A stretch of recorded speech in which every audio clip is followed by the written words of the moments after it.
জুলফিকার নীরবে আরিবার ঘরে প্রবেশ করলো। চাঁদের আলোয় ঘরটা ফিকে নীলাভ আভায় ভাসছে। বিছানায় এলোমেলো হয়ে ঘুমিয়ে আছে আরিবা। পাতলা শিফনের পোশাক সরিয়ে অরুর মসৃণ অংশ উঁকি দিচ্ছে। দৃশ্যটা দেখে জুলফিকারের গলা শুকিয়ে এলো। ধীরে ধীরে সে মেয়েটির পাশে বসলো। এক মুহূর্তের জন্য নিজের ভেতরের ঝড় সামলাতেই ঠোঁট চেপে ধরলো। চোখ স্থির হয়ে রইল আরিবার উপর। এই মেয়েটিকে এখন তার চাই, যেভাবেই হোক। আরিবা গভীর ঘুমে ডুবেছিল। হঠাৎই স্বপ্নে যেন নিজেকে এক অচেনা জগতে আবিষ্কার করলো। চারপাশে হালকা কুয়াশা, অদ্ভুত নীলচে আলো ঝলমল করছে। সেই কুয়াশার মাঝখান থেকে এগিয়ে এলো এক যুবক, কেমন সুদর্শন, রাজকীয় আভাদার মুখে। চোখ দুটোতে এমন এক আকর্ষণ যা থেকে দৃষ্টি সরানো যায় না। আরিবার বুক ধকধক করতে লাগলো। সে অচেতন মনে তাকিয়ে রইল যুবকের দিকে। মুহূর্তেই সে এসে বসলো তার পায়ের কাছে। চারপাশের কুয়াশা যেন মিলিয়ে গেল, থেকে গেল কেবল যুবকের উপস্থিতি আর এক অদৃশ্য উত্তাপ। হঠাৎই ঠান্ডা শীতল হাতের স্পর্শ টেপল আরিবা। তার উরুতে আলতোভাবে ছুঁয়ে দিল যুবক। স্পর্শটা এত অদ্ভুত, এত মাদকতাময়, যেন কোনো শীতল স্রোত শরীরের ভেতর ঢুকে গিয়ে পুরো রক্ত প্রবাহ গরম করে তুলছে। আরিবা কেঁপে উঠল। ঠোঁট থেকে অনিচ্ছাকৃত এক চাপা নিঃশ্বাস বেরিয়ে এলো। শরীরের প্রতিটি কোষ শিহরণ বইতে লাগলো। সে স্বপ্নের ভেতরেও নিজের শরীরের অচেনা প্রতিক্রিয়া টের পাচ্ছিল। যুবকের হাত থামেনি। ধীরে ধীরে আস্তে আস্তে সে তার উরুতে বুলিয়ে চলছে আঙুল। প্রতিটা ছোঁয়া যেন আরিবাকে আরো বেসামাল করে তুলেছে। চোখ বন্ধ করে অজান্তেই সে মাথা পেছনে হেলিয়ে দিল। শ্বাস প্রশ্বাস দ্রুত হয়ে উঠল। ঠোঁট কাঁপতে লাগলো। মুহূর্তের জন্য আরিবার মনে হলো সে যেন নিজেকে হারিয়ে ফেলছে। যুবকের ছোঁয়া এত গভীর, এত আবিষ্ট করে ফেলছে যেন তার শরীরটা আস্তে আস্তে কোনো আগুনে গলে যাচ্ছে। আরিবার বুকের ভেতর অদ্ভুত এক শূন্যতা তৈরি হচ্ছিল, যা সেই ছোঁয়া মেটাচ্ছে না, বরং আরো বাড়িয়ে দিচ্ছে। তার মনে হচ্ছিল সে যুবকের কাছে আরো আরো একটু কাছে যেতে চায়, নিজেকে পুরোপুরি বিলিয়ে দিতে ইচ্ছে করছে তার। হঠাৎই আরিবার কানে যুবকের গাঢ় কণ্ঠস্বর ভেসে এলো, তুমি আমার।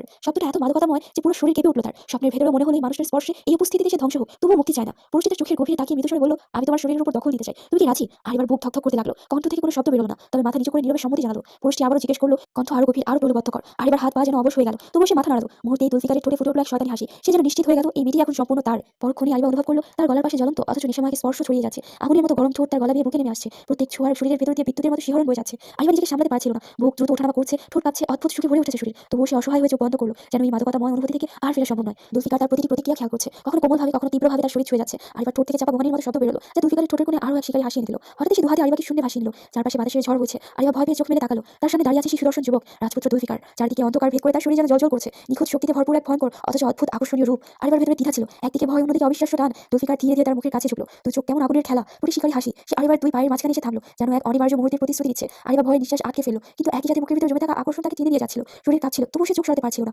জুলফিকার ফিসফিস করে বলল, এবার তুমি আমার, কেবল আমার। তারপর চারপাশে সব আলো অন্ধকার মিলিয়ে গেল। আরিবা অনুভব করলো পুরুষটির স্পর্শ তার শরীরের সবচেয়ে নরম অংশকে অদ্ভুতভাবে জ্বালিয়ে তুলেছে। হৃদয় দ্রুত ধকধক করেছে, শরীরের প্রতিটি কোণে উত্তেজনার ঢেউ ছড়াচ্ছে। স্বপ্নের মাঝে চেঁচিয়ে উঠল সে। জুলফিকারের তাতে কোনো পরিবর্তন দেখা গেল না। সে আরিবার সুধা পান করতে ব্যস্ত। আরিবা ব্যথায় চেঁচাচ্ছে, তবে জুলফিকার সেই শব্দ স্বপ্নের মাঝে জাদু বলে আটকে দিয়েছে, যাতে কেউ ঘরে চলে না আসে সেজন্য। আপনি কে? কে আপনি? আমার ভীষণ কষ্ট হচ্ছে, আমাকে ছাড়ুন। আরিবা অনুনয় করে বলতে লাগলো। ঘরের মাঝে হাওয়ায় ভাসছে তার নগ্ন শরীর, আর সেই শরীরের উপর জুলফিকার। ভয়ে গলা শুকিয়ে আসছে মেয়েটার। জুলফিকার মুচকি হাসলো, থামলো না। আরিবার চিৎকার শুনে তার আরো উত্তেজনা বৃদ্ধি পেয়েছে। সে এক হাতে আরিবার চুলগুলো শক্ত করে খামচে ধরলো, অন্য হাতে আরিবার গলা চেপে ধরে নিজের কাজ চালিয়ে যেতে লাগলো। ফলশ্রুতিতে স্বপ্ন ভেঙে গেল। জুলফিকার বিরক্ত হলো, সবেমাত্র আদর করতে শুরু করেছে সে, এর মধ্যেই মানবের জ্ঞান হারিয়ে ফেলেছে। জুলফিকার আরিবার মুখের দিকে তাকাতেই থমকে গেল। কি মায়া মায়া মুখটা, এতটুকু একটা মেয়ে কিভাবে জিন রাজপুত্রের চাহিদা পূর্ণ করবে? জুলফিকার চরম সুখ লাভ করার পর আরিবাকে বিছানায় শুয়ে দিল। তপ্ত নিঃশ্বাস ফেলে আরিবার পোশাকগুলো পরিয়ে দিল সে। শরীর ভীষণ দুর্বল মেয়েটির, সে সাথে বিভিন্ন জায়গায় জুলফিকারের ভালোবাসা দাগ বসে গেছে। গলা থেকে শুরু করে উরু পর্যন্ত কামড়ে দাগগুলো স্পষ্ট হয়ে আছে। জুলফিকার হেসে জাদুর সাহায্যে আরিবার শরীরের সমস্ত ক্ষত দূর করে দিল। আরিবার দিকে তাকালে জুলফিকার উত্তেজিত হয়ে যায়। সেজন্য জুলফিকার আর ওর দিকে তাকালো না, না দেখে সবকিছু আগের মতো করে দিতে লাগলো। যেমন ঘরের বিছানা ঠিক করে দিল, আরিবাকে জাদুর মাধ্যমে গোসল পর্যন্ত করালো। তারপর শেষ রাতে জিন রাজ্যে ফিরে গেল সে, কিন্তু কেবল শারীরিক আকর্ষণ নয়, আরিবার প্রতি গভীর মায়া অনুভব করছে সে। মেয়েটার চোখে মুখে সৃষ্টিকর্তা অগাধ মায়া দিয়ে দিয়েছে,